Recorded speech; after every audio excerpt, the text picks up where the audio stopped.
ईसा के 528 साल पहले की घटना है, जब सिद्धार्थ 35 साल के युवा थे। सुंदर पत्नी यशोधरा, दुधमुहे राहुल और कपिल वस्तु जैसे राज्य का मोह छोड़कर सिद्धार्थ तपस्या के लिए चल पड़े। सिद्धार्थ ने पहले तो केवल तिल चावल खाकर तपस्या शुरू की, बाद में कोई भी आहार लेना बंद कर दिया। यहाँ उन्होंने 6 वर्षों तक निराहार रहकर कठोर तपस्या की। इस तरह उनका शरीर हड्डियों का ढांचा मात्र रह गया।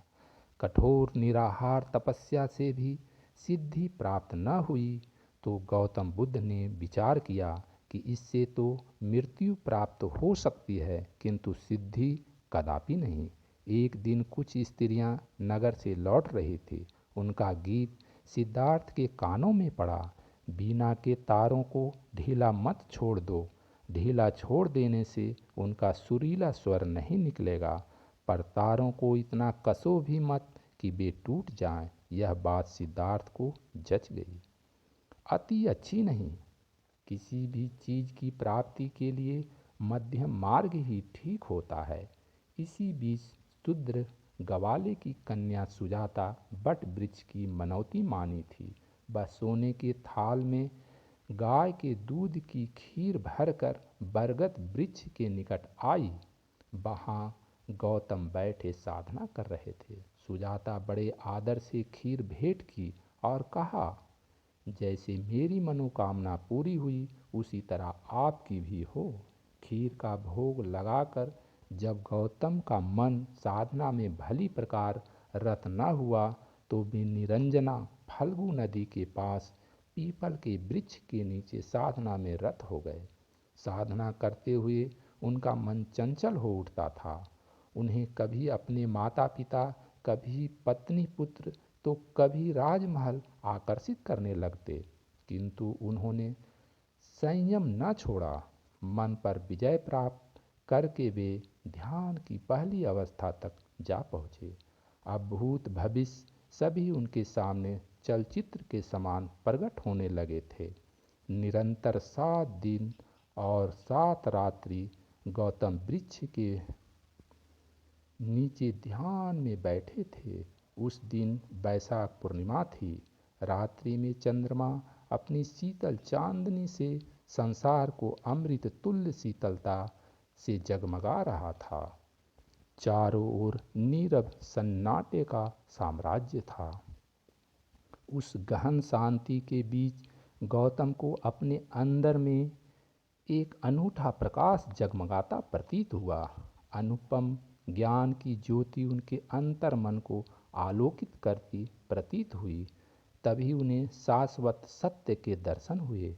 उनके सारे संशय और भ्रम नष्ट हो गए और मन को असीम शांति प्राप्ति हुई। इस रात्रि को गौतम को बोध अर्थात ज्ञान की प्राप्ति हुई और वे गौतम बुद्ध कहलाने लगे।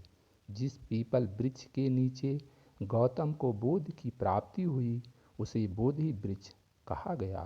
बोध गया के प्राचीन मंदिर के पीछे आज भी यह बोधि वृक्ष और वज्रासन विद्यमान है। गौतम बुद्ध ने विकारों और तृष्णा को नष्ट करने का मार्ग ढूंढ लिया था। उन्हें मृत्यु से अमृत की ओर आने का मार्ग मिल गया था और निर्वाण की प्राप्ति हो गई थी। संसार के रोग, शोक, हर्ष, विषाद अब गौतम बुद्ध के ऊपर कोई प्रभाव नहीं डाल सकते थे। उन्हें दिव्य ज्ञान की प्राप्ति हो गई थी और उसी दिव्य ज्ञान की छटा बिखेरने के लिए वे भ्रमण को निकल पड़े। जो 5 ब्रह्मचारी गौतम बुद्ध को भोग लिप्त मानकर त्याग आए थे, वे एक स्थान पर साधना कर रहे थे। भ्रमण करते हुए गौतम बुद्ध उधर से आ निकले।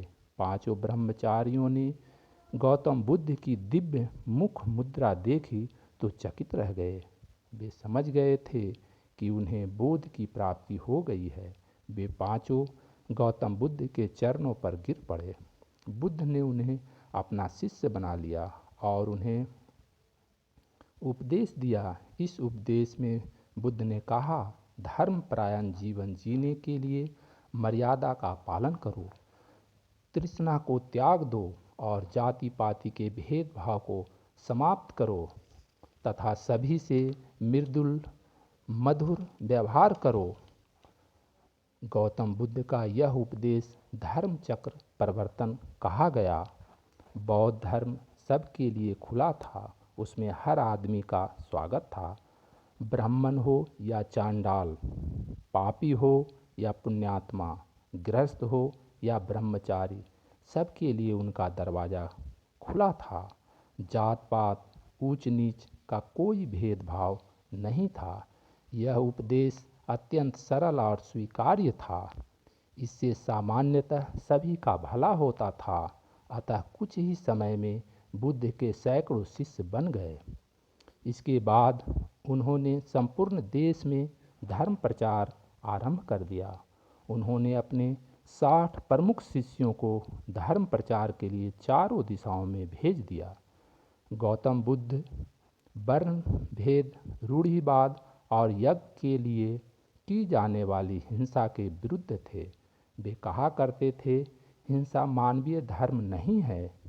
यदि बलि देने की इच्छा है तो प्राणी मात्र की बलि देने की अपेक्षा अपने विकारों और काम वासनाओं की बलि दो। हिंसा करके सुभक्त की प्राप्ति नहीं हो सकती। गौतम बुद्ध ने जाति भेद और वर्ण व्यवस्था का विरोध किया। इस बारे में वे कहा करते थे, जन्म से कोई भी मनुष्य न तो ब्राह्मण है और न शूद्र। मैं न ब्राह्मण हूँ, न क्षत्रिय हूँ, न वैश्य हूँ और न शूद्र। ये सभी धर्म के आडंबर मात्र हैं। मैं एक सामान्य जन हूँ। जब कोई व्यक्ति संघ में सम्मिलित होता तो उससे उनके जाति धर्म के बारे में कुछ भी नहीं पूछा जाता था।